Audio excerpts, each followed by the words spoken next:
chẳng bọn trích lừa mà nick năng mùi máu trích lừa mà nick bà tô mà tiết bông bọn ở khné trích cái lại này nè cái lại list interact with បានន័យថាអ្នកដែលអត់សូវមានសកម្មភាពជាមួយណាចឹងបងចុចលើនឹងមួយមកបាទអញ្ចឹងគឺមានទាំងអស់គឺ182 friend បងប្អូនឃើញអត់សួស្តីបងប្អូនអរគ្នាថ្ងៃនេះខ្ញុំមានវីដេអូមួយទៀតចង់ចែកម្លែកបងប្អូនអរគ្នាអំពីរបៀបនៃការ unfriend friend របស់យើងនៅក្នុង account Facebook ណាគឺ friend ដែលគាត់អត់សូវលេងជាមួយយើងអត់សូវមានសកម្មភាពអីជាមួយយើងនៅក្នុង account Facebook ណាឧទាហរណ៍ថាមានតែ friend ច្រើនប៉ុន្តែអត់សូវមានសកម្មភាពអីលេងជាមួយយើងដូចជាការចុច like លេង comment ឬក៏ share ចុះឬក៏ react អីផ្សេងជាមួយនឹងរូបឬក៏វីដេអូឬក៏លេង chat អីជាមួយយើងអញ្ចឹងបងប្អូនចង់ unfriend គាត់ចេញដោយសារតែមាន friend ជាមួយគ្នាប៉ុន្តែអត់ដែរលេងជាមួយគ្នាអញ្ចឹងបងប្អូនអាច unfriend ចោលទៅគឺយើងអាចទទួល friend ថ្មីបានបន្ថែមណាបងប្អូនអរគ្នាអញ្ចឹងបងប្អូនចូលទៅក្នុង account Facebook របស់បងប្អូនមកខ្ញុំបង្ហាញបងប្អូនរបៀបធ្វើណាហើយរបៀប unfriend friend នៅក្នុង Facebook friend ចាស់ឬក៏ friend ដែលអត់ដែរលេងជាមួយយើងឬក៏ friend ដែលគេហៅថា friend ខ្មោចណាបងប្អូនអរគ្នាគឺមានតែ profile Facebook ប៉ុន្តែអត់ដែរមានសកម្មភាពអីណាគឺអញ្ចឹងអាការធ្វើបែបនេះតតែបងប្អូនអរគ្នាaccount របស់បងប្អូនណាបដូរវាជាទម្រង់ Facebook ធម្មតាសិនគឺខ្ញុំឃើញមានបងប្អូនយើងច្រើនដែលគាត់ឆ្ងល់កន្លែងហ្នឹងណាគឺដោយសារ Facebook គាត់បដូរជាទម្រង់ professional mode ប៉ុន្តែចុចរកកន្លែង manage friend អត់ឃើញណាអញ្ចឹងដើម្បីមានអាកន្លែងហ្នឹងតតែបងប្អូនទាំងអស់គ្នាបិទអាទម្រង់ professional mode សិនណាហើយអាការបិទទម្រង់ professional mode ហ្នឹងគឺបងប្អូនចូលមកអាកន្លែងតូច3នេះមានបងប្អូនខ្លះគឺគាត់រកកន្លែងបិទអាហ្នឹងអត់ឃើញមានបងប្អូនខ្លះរកកន្លែងបើក professional mode ហ្នឹងអត់ឃើញដែរណាអញ្ចឹងបងប្អូនចុចលើហ្នឹងមួយមករួចហើយបងប្អូននឹងឃើញកន្លែងនេះកន្លែង turn out professional mode បងប្អូនឃើញពេលយើងអត់ទាន់បិទគឺនៅក្នុង profile យើងបងប្អូនឃើញអត់មានកន្លែង manage friend អីគេមានតែកន្លែង manage post គឺកន្លែងហ្នឹងមិនមែនទេណាអញ្ចឹងបងប្អូនចុចនៅលើហ្នឹងមួយមករួចហើយបងប្អូនបិទអានេះសិនណាបិទអាតម្រង់ professional mode នេះចុច continue វាមួយមកបាទចុច turn out ចាំមើលពេលដែលយើង turn out ហើយវាចេញអាកន្លែងហ្នឹងឬអត់ណាអញ្ចឹងបងប្អូនចុច review វាមកបាទកន្លែងនេះគឺអត់អីចុចខ្វែងវាចោលមកបាទអញ្ចឹងយើងrefresh វាមួយណានេះបងប្អូនឃើញទេ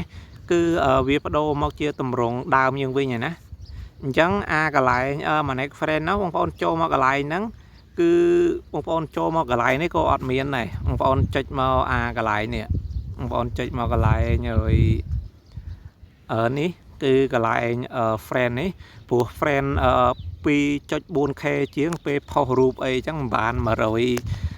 like មិនបាន100 friend អីគ្មានអ្នក comment លេងជាមួយគឺបងប្អូនអាចunfriend ចោលខ្លះតែកុំឲ្យជាអៀតណាអញ្ចឹងបងចុចលើហ្នឹងមួយមកនេះបងឃើញហ៎មានបងប្អូនខ្លះគឺគាត់រកកន្លែងហ្នឹងឬក៏រករបៀបហ្នឹងអត់ឃើញណាដោយសារ Facebook គាត់គឺនៅជាប់ទម្រង់ professional mode អញ្ចឹងបងប្អូនបិទទម្រង់ professional mode សិនណាអញ្ចឹងបងប្អូនចុចលើ manage ហ្នឹងមួយមកចុចលើ manage បាទបន្តមកទៀតបងប្អូនអរគ្នាចុចកន្លែងនេះណាកន្លែងlist interact with បានន័យថាអ្នកដែលអត់សូវមានសកម្មភាពជាមួយណាចឹងបងចុចលើនឹងមួយមកបាទអញ្ចឹងគឺមានទាំងអស់គឺ182 friend បងប្អូនឃើញអត់អញ្ចឹងបើសិនបើ friend បងប្អូនមានរហូតដល់ 5000 friend មិនដឹងជា friend ដែលអត់ដែរលេងអត់ដែរមានសកម្មភាពអីជាមួយយើងសោះរយៈពេល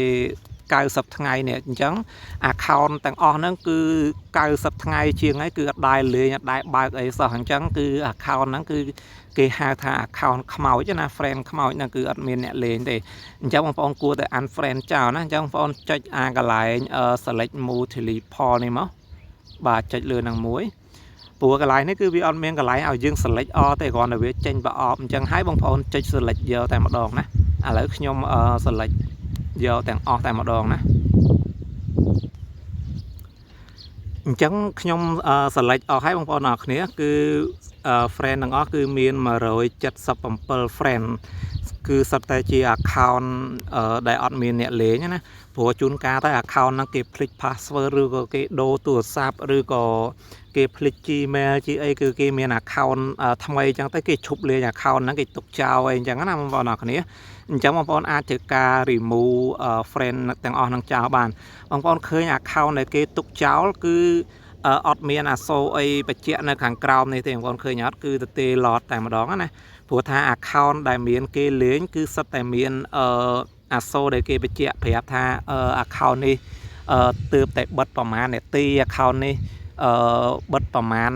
ខែប្រហែលអីចឹងគឺគេនឹងបង្ហាញនៅខាងក្រោមហ្នឹងណាចាំមើលកន្លតិចទៀតចាំពេលថយពីកន្លែងហ្នឹងចាំខ្ញុំប្រាប់បងប្អូនគ្នា account ដែលមានគេលេងនិង account ដែលអត់គេលេងហ្នឹងវាខុសគ្នាមិនណាអ្នកបងប្អូនចាំមើលចំណាំអក្សរខាងក្រោមនេះណាអញ្ចឹងឥឡូវខ្ញុំ select យកទាំងអស់ហ្នឹងរួចហើយបងប្អូនចុច unfriend វាមកណាបាទចុច unfriend មកហើយបងប្អូនមិនបាច់ចាំភ័យថា unfriend អញ្ចឹងហើយតិចគេដឹងគេឃើញគេអន់ចិត្តអីគឺគេអត់ដឹងទេបងប្អូនអរគ្នាគាត់តែយើង unfriend គេចោលអញ្ចឹងមកបាទអញ្ចឹងបងប្អូនចាំវា unfriend ឲ្យទៅបាទអញ្ចឹងគឺអស់កន្លែងហ្នឹងហើយណាអញ្ចឹងបងប្អូនមកមើល account ដែលមានគេលេងណាអ្នកបងប្អូនឃើញទេ account ដែលមានមនុស្សលេងដែល account ដែល active គឺនេះមានអក្សរបញ្ជាក់អញ្ចឹងដូច338 មូចាល់មូឈៀលគឺមកមូថាល់ខ្ញុំអានអត់ត្រូវទេណាបងប្អូនអរគ្នាគឺវាមានអក្សរបញ្ជាក់បែបហ្នឹងណានេះបងប្អូនឃើញអត់អាហ្នឹងគឺ account ដែលមានអ្នកលេងណាគឺមានអក្សរបញ្ជាក់ខាងក្រោមហ្នឹងអញ្ចឹងបងប្អូនអាចតនកន្លែងហ្នឹងណាបងប្អូនអរគ្នាបាទហើយមួយទៀតបើសិនបើបងប្អូនទាំងអស់គ្នាចង់ unfollow friend ឬក៏បងប្អូនចង់ដោះ unfollow friend ឲ្យគេខ្លាចជាមួយឲ្យគេខ្លាចជា friend ជាមួយយើងវិញក៏បងប្អូនចូលមកកន្លែង manage ហ្នឹងដូចគ្នាណាចូលកន្លែង manage ហ្នឹងបាទរួចហើយបងប្អូនអរគ្នានឹងឃើញកន្លែងនេះគេដាក់ថា friend you unfollow អញ្ចឹងគឺនេះ friend ដែលបងប្អូន unfollow គឺមានប្រហែលគឺវានៅបង្ហាញកន្លែងណាទាំងអស់ណាកន្លែងនេះគឺវាមានត្រឹមតែ6 7ទេប៉ុន្តែបងប្អូនឃើញកន្លែងនេះគេដាក់ថា68 friend ណាអញ្ចឹងបងប្អូនចុចកន្លែង select មួយតលីនេះមកគឺវានៅបង្ហាញទាំងអស់ហើយអញ្ចឹងបងប្អូនចុច select វាមកបាទអញ្ចឹងបងប្អូន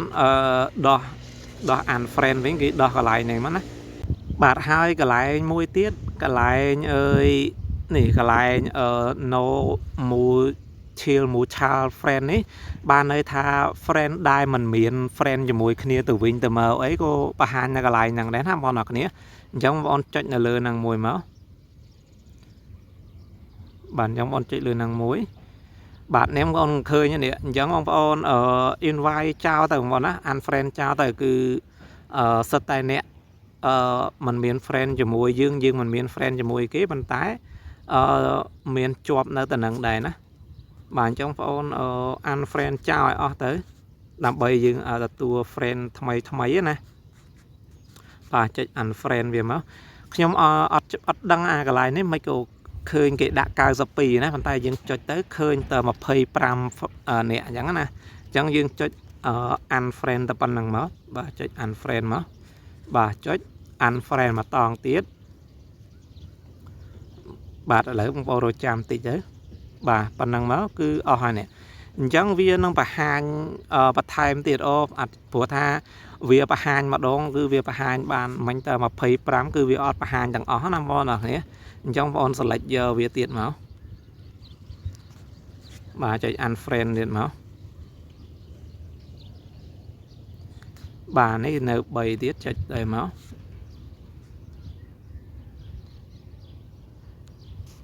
បាទអញ្ចឹងគឺអស់ហើយណាបងប្អូនណាអញ្ចឹងគឺរបៀបនៃការ unfriend account ដែលគ្មានអ្នកលេងឬក៏ហៅថា account ខ្មោចហ្នឹងគឺគេធ្វើរបៀបហ្នឹងណាអញ្ចឹងមានបងប្អូនយើងច្រើនដែរដែលគាត់ចង់ឲ្យខ្ញុំធ្វើវីដេអូបង្ហាញណាគឺគាត់ ចង់ unfriend account ចាស់ៗដែលគេឈប់លេងចោលគឺធ្វើរបៀបហ្នឹងណាបាទអញ្ចឹងវីដេអូនេះមានតែប៉ុណ្្នឹងឯងអញ្ចឹងបងប្អូនពេញចិត្តនៅវីដេអូមួយនេះកុំភ្លេចជួយចុច like subscribe និង follow ម្នាក់មួយប៉ុណ្ណាអញ្ចឹងសូមអរគុណបងប្អូនដែលបានចំណាយពេលមើលវីដេអូនេះតាំងពីដើមដល់ចប់អញ្ចឹងយើងនឹងជួបគ្នានៅវីដេអូថ្មីទៀតណាសូមអរគុណ